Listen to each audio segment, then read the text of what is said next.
សូមគោរពជំរាបសួរដល់បងប្អូនពុកម៉ែមិត្តភ័ក្តិបាននៅក្នុងបណ្ដាញសង្គម Facebook បាទទាំងអស់ជាទីគោរពជាទីនឹករលឹកបាទថ្ងៃនេះខ្ញុំបាទកុសលបាទជាតំណាងបាទនឹងជំនុំមុខឲ្យម្ចាស់ទៀន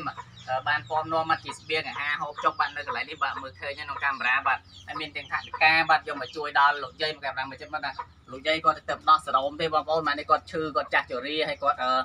ស្ដាប់យើងមិនសូវលឺទេបងប្អូនដោយសារគាត់ចាស់ហើយបងប្អូនបញ្ជូនគាត់ច្រើនហើយគាត់ទៅដោះសរោមមេដៃបាទគាត់ឈឺហើយគាត់អត់មានទីពឹងទេបងប្អូនកូនគាត់ក៏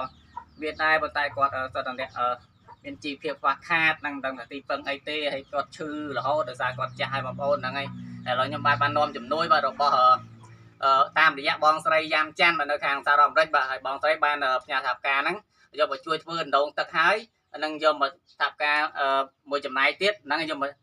បែងចែកជួយដល់បងប្អូនដែលគាត់ចាស់ជរាបាទគាត់គ្មានទីពឹងគាត់ក្រីក្របាទគាត់ខ្វះខាតឥឡូវខ្ញុំបានយកមកជួយដល់លោកយាយដែលស្ថិតនៅក្នុងគុំរំលេចស្វាយបាទឃុំម្ដំសូយ៉ាស្រុកត្រាំកក់ខេត្តតាកែវឥឡូវគឺបានមកផ្ទះលោកយាយហើយឥឡូវលោកយាយបានទទួលលោកយាយសប្បាយចិត្តទេលោកយាយតាមលឺហ៎សប្បាយចិត្តអរគុណលោកម្ចាស់ទៀនហ្នឹងម្ចាស់ទៀនយើងគឺ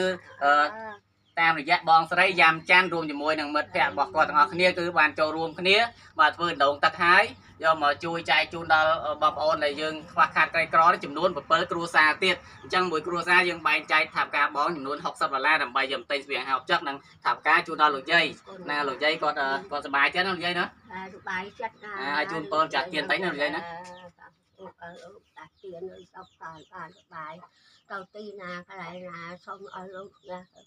ទុកសោករោគភ័យឧបទ្រពទាំងឡាយក៏បីមានវាលោកម្ចាស់ទៀនគ្រប់ឧបសគ្គអ្វីទាំងអស់សុខសាន្តអាចសប្បាយបាទអរគុណច្រើនមែនតើបាទលោកយាយបាទគាត់បានជូនពរដល់បងប្អូនម្ចាស់ទៀនអរគុណណាស់បាទអរគុណមែនតើដល់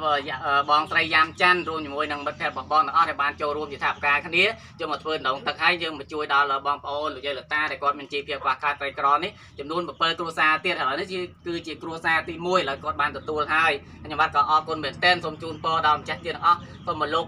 មានសុខភាពល្អអាយុយឺនយូរហើយនឹងប្រាថ្នាអ្វីៗបានសម្រេចដោយបំណងអរគុណច្រើនបាទ